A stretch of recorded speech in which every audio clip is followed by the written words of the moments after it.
Okay, this is my project on Louis Armstrong. This is my best friend Susan. Say hi, Susan.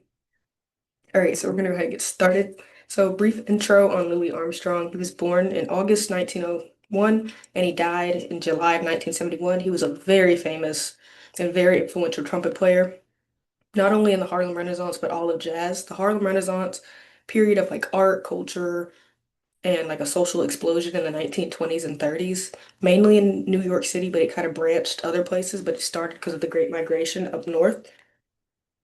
Um, I chose to cover Louis Armstrong because his influence, like I said on the last slide, in jazz are it's like insane.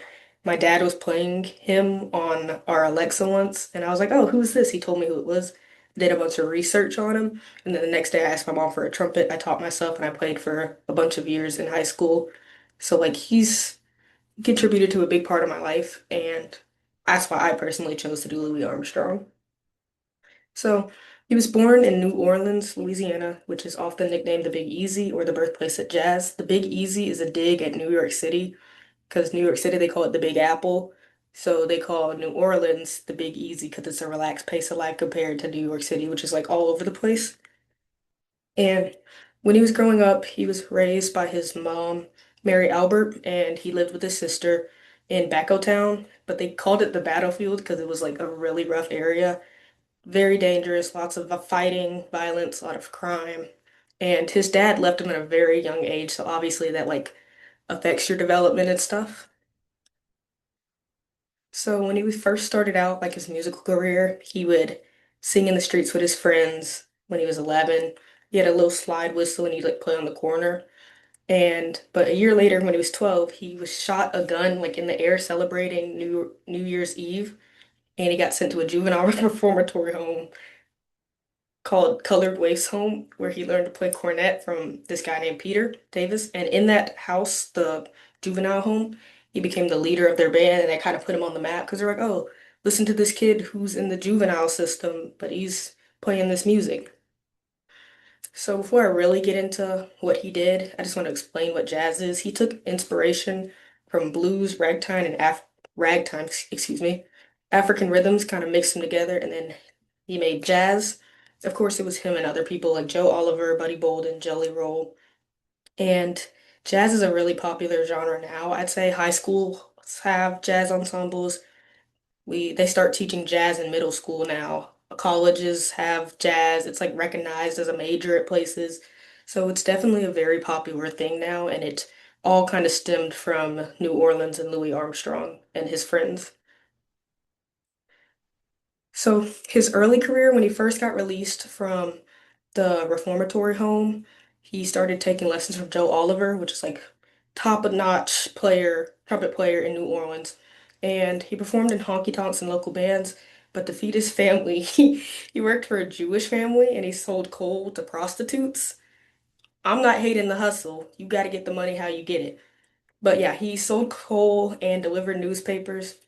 But then later he moved to Chicago to play in a band, and he performed with this band called the Tuxedo Brass Band. And this band still plays today. It's like a subset of it. The original doesn't exist, but the Tuxedo Brass Band is still like one of the most popular brass bands in Chicago. So successful, like his success, he was the oldest artist to ever have a number one song on the Billboard Hot 100, and his song Hello Dolly overtook the Beatles in May.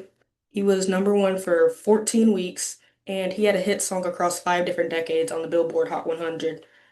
And he was the first African American to have a national broadcast on CBS. This was in 1937, so you really have to keep in time the time period. Like tensions with World War II were ramping up. The economy in America is still struggling. It's looking better because of the New Deal, but everybody's kind of walking on eggshells here because nobody knows like what's happening tomorrow. You never know.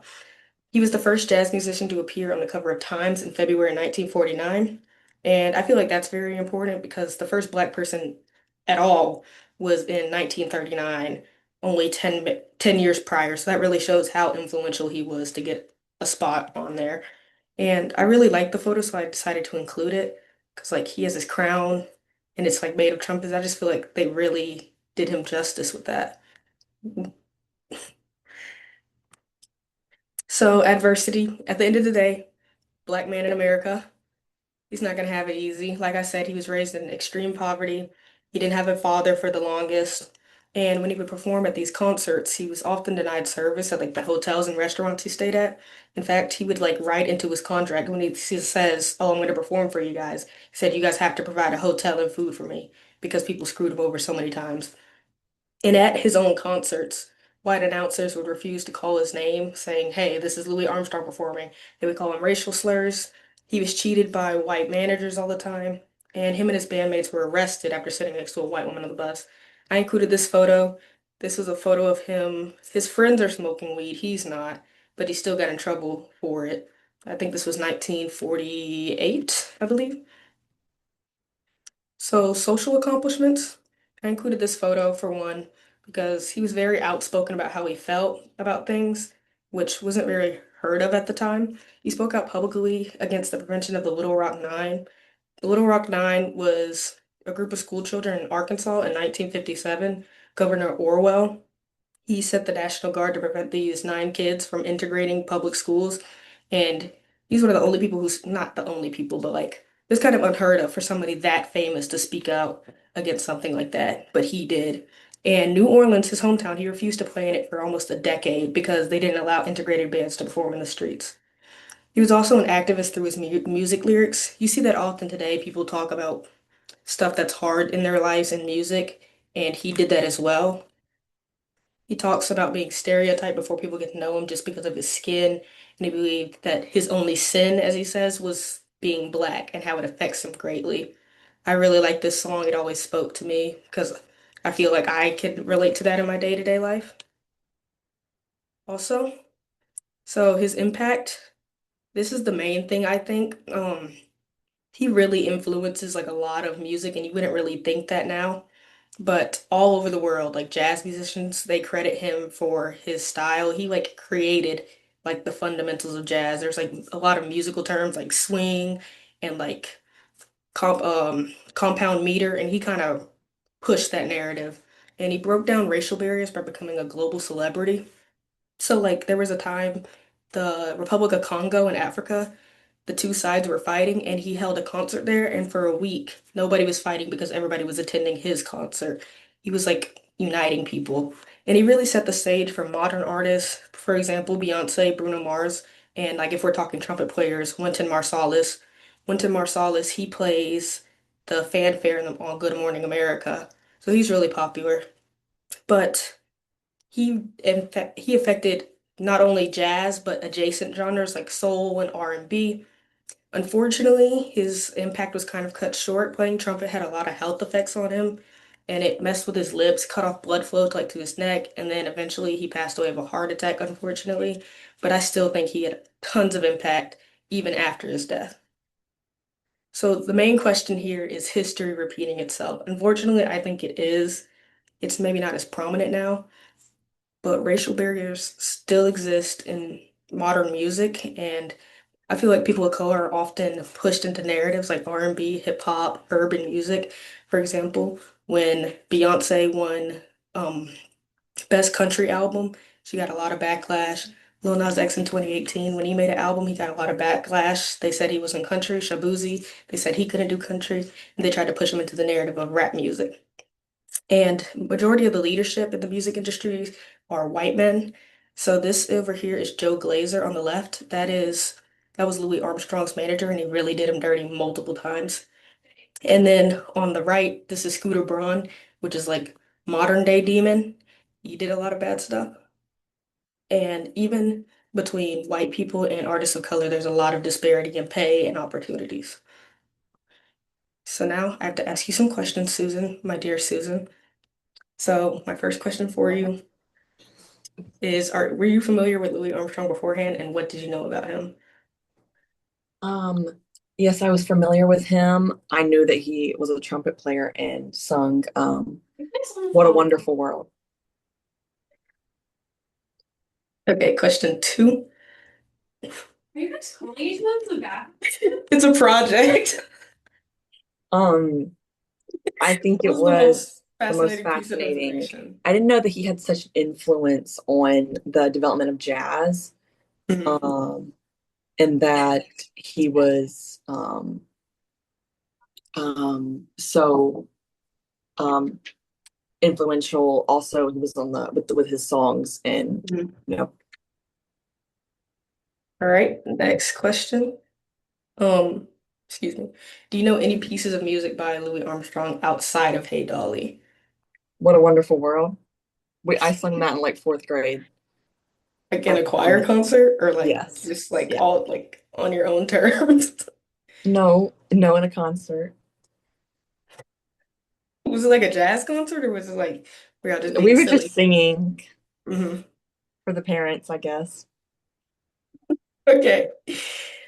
Okay, question four. Do you think Louis Armstrong would be popular like if he began making music today?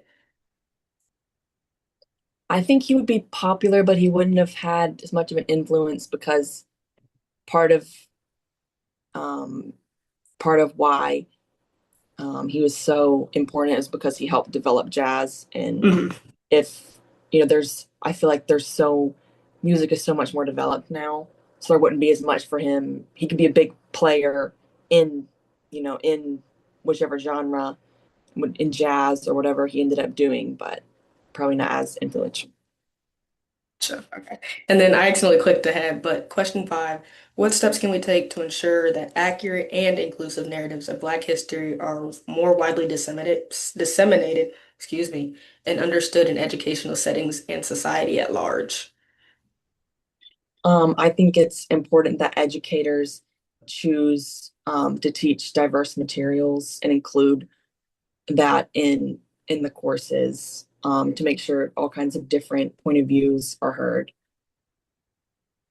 What's your opinion on the rollback of DEI at major institutions? I think that was not the right move.